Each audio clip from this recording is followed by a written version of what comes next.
ప్రార్థన చేసుకుందామండి. రెండు అంశాలు మనం నేర్చుకున్నామండి. శతాధిపతి విశ్వాసం చాలా గొప్పది. అతని దాసుడి పట్ల అతడు ఎంతో జాగ్రత్త తీసుకున్న వ్యక్తిగా కనిపించాడు. మరి అక్కడున్న పరిస్థితులు బట్టి అప్పటికప్పుడే అతను మార్పు చెందిన యేసుక్రీస్తు వారు మరణించినప్పుడు చీకటి కమ్మటం, భూకంపం రావటం, ఇవన్నీ ఈ వాతావరణం, ఆయన మాట్లాడిన మాటలు ఇవన్నీ కూడా లేఖనాల్లో బట్టి ఆయన ఆలోచన చేసినట్లయితే చేశాడు. అప్పుడు ఈయన నిజముగా దైవ కుమారుడు అని సంపూర్ణంగా నమ్మటం అనేది జరిగిందండి. తర్వాత ఇక ప్రార్థన ఎలా చేయాలనేది ఒక డౌట్ పెట్టాడు మనకి. ఆ డౌట్ క్లారిటీ అయిపోయింది. ఎలాగైనా ప్రార్థన చేయొచ్చు, మంచి మనసుతో దేవుడు ఇస్తాడని ఖచ్చితంగా నమ్మి మనం అడిగేది మన అర్హత, ఖచ్చితంగా మన అర్హత కలిగితే దేవుడు ఇస్తాడండి.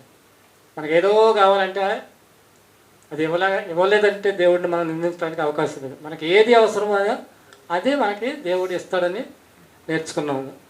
ప్రార్థన ఎలా చేయాలని నిలబడి మోకరించి చేతులు పైకెత్తి మన పరిస్థితులను బట్టి మన శరీరం సహకరించే విధానాన్ని బట్టి ప్రార్థన చేయొచ్చు, దేవుడు ఆలకిస్తాడని నేర్చుకున్నామండి.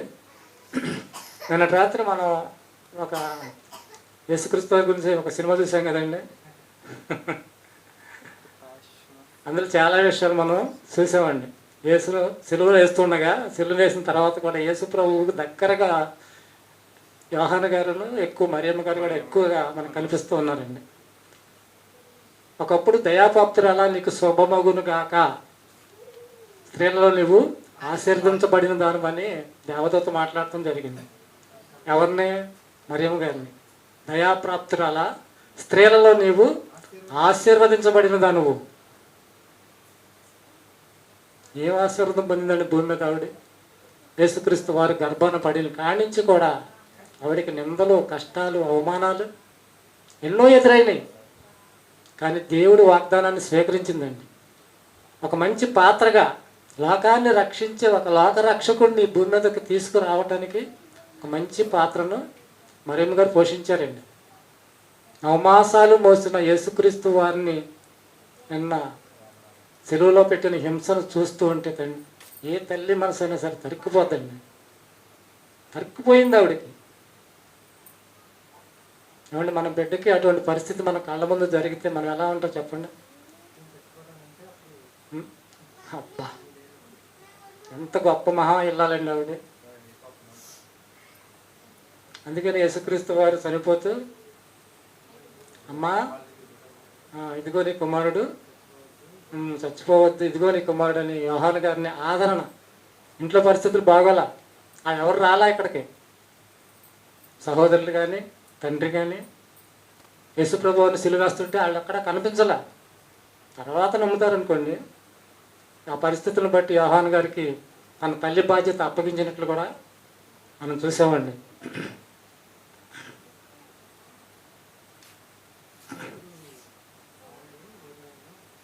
పేతురు గారు మారారు, యోధా గారు మారలేక చచ్చిపోయాడు.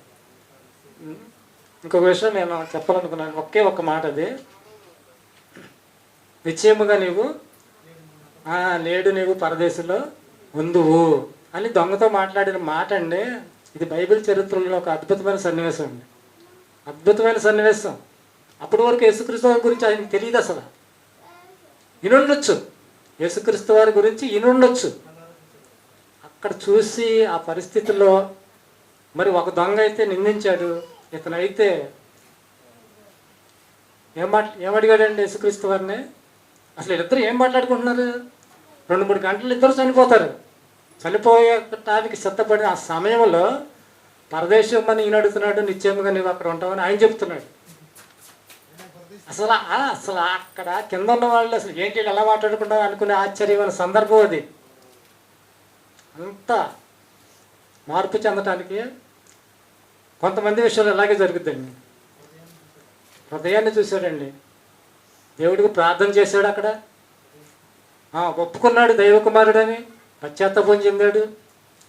పక్క ఉన్న దొంగకు కూడా సువార్తను ప్రకటించాడండి. సువార్తను ప్రకటించి నిశ్చయముగా నీవు పరదేశంలో ఉన్న మాట, యేసుక్రీస్తు వారు మాట్లాడిన మాట ప్రకారంగా అతను అప్పటి వరకు దొంగ సెలువులో కొద్దిపాటి సమయం చాలా బాధపడ్డాడు. తర్వాత ఎంబటే పరదేశికి వెళ్ళిపోయాడండి. నెమ్మది పొందే స్థలానికి వెళ్ళిపోయాడు. మనం జీవితకాలం భక్తి చేసినా ఆ పరదేశ్ కోసమే.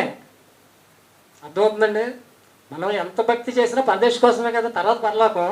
దొంగ అప్పటికప్పుడు మార్పు చెందటం, యేసుక్రీస్తు వారిని నమ్మటం వలన పరలోకానికి వెళ్ళే భాగ్యాన్ని సంపాదించుకున్నాడు. ఇస్కరియోతు యోధ ఒక శిష్యుడిగా ఉండి ఆయనతో కొంతకాలం సహజీవనం చేసి ఆయన అద్భుతాలు చూసి ఆయన అప్పగించాడు అంటే దొంగది ఎంత మంచి స్థితి, ఇస్కరియోతుది ఎంత దౌర్భాగ్య స్థితి. ఇటువంటి గొప్ప గొప్ప విషయాలు ఇక్కడ చెప్తుంటే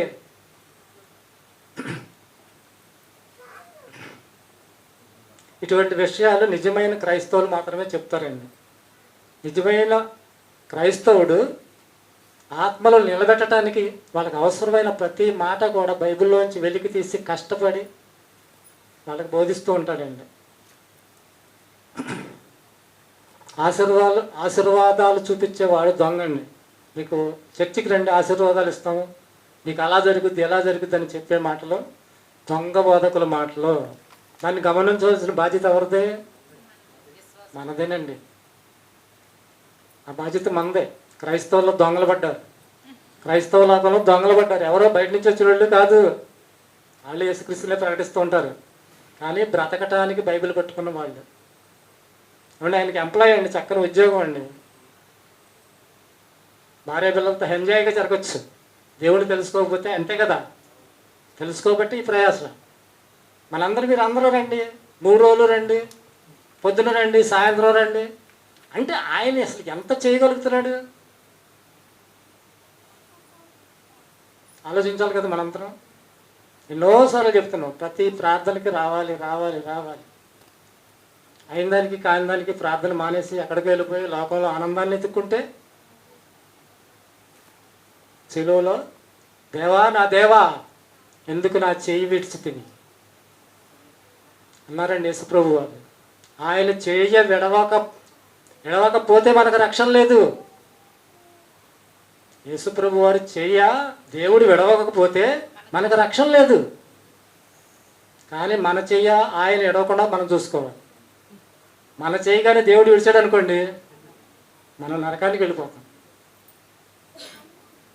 ప్రార్థన చేసుకుందామండి. మహాపరిశుద్ధుడు అయిన తండ్రి, మీకు వందనాలు స్తోత్రాలు. అయినా ఇప్పటి వరకు శతాధిపతి గురించి, నాయన మార్పు గురించి, అతను కలిగిన కనువిప్పు గురించి, అతను పొందిన గొప్ప భాగ్యాన్ని గురించి, మరి నేను అనేక సందర్భాల్లో మరి ప్రార్థన అనేది అనేక రకాలుగా చేస్తాం, మేము చూస్తూ ఉన్నాం తండ్రి. ఈరోజు నాయన మరి ప్రార్థన ఎలా చేయాలనేది ఒక ఖచ్చితమైన క్లారిటీ మాకు వచ్చింది తండ్రి. నాయన మా హృదయస్థితి మీరు చూస్తున్నారు నాయన, మా యథార్థత మీరు చూస్తున్నారు తండ్రి. అలా మా హృదయంలో మంచి ఆలోచనతో పవిత్రమైన మనసుతో నీకు ప్రార్థన చేస్తే ఎలా చేసినా మీరు ఆలకిస్తారు. మీరు హృదయాన్ని చూసే దేవుడు తండ్రి. అటువంటి విషయాలన్నీ నేర్చుకున్నాం నాయన. ఈ విషయాలన్నీ కూడా మా హృదయంలో భద్రపరుచుకొని ఈ మాటల ప్రకారంగా మా బ్రతుకుని మార్చుకొని మీ కొరకు మేము బ్రతకగలగటానికి సహాయం అందించమని ప్రార్థిస్తున్నాను తండ్రి. అలా బ్రతికి అనేక మందికి నాయన మీ కుమారుడు అప్పగించిన బాధ్యత తండ్రి, సువార్త ప్రకటించండి, ఆత్మలు రక్షించండి. నేను మీకు అప్పగించిన బాధ్యత మీరు నెరవేర్చండి అని చెప్పి వెళ్ళిపోయిన యేసుక్రీస్తు మాటలు చొప్పున మాకు తెలిసిన జ్ఞానాన్నంతటినీ కూడా తెలియని వారికి తెలియచెప్పటానికి కావలసిన జ్ఞానాన్ని మాకు దయచేయమని, మేమందరము కూడా నీ ఉన్న నిత్యరాజ్యంలో ప్రవేశించే స్థితి, సంతోషకరమైన ఆ లోకంలో మేము ఉండటానికి కావలసిన మంచి నాయన స్థితి, మాకు భక్తి విశ్వాసం మాకు దయచేయమని యేసుక్రీస్తు వారి శ్రేష్టమైన నామంలో ఈ ప్రార్థన మనల్ని మీకు సమర్పించుకుంటున్నాము తండ్రి. ఆమెన్. మన తండ్రి అయిన దేవుని దయ, కుమారుడైన యేసుక్రీస్తు వారి కృపా, పరిశుద్ధాత్మ దేవుని సహవాసము సదాకాలము మనందరికీ తోడై ఉండి నడిపించును గాక. ఆమెన్.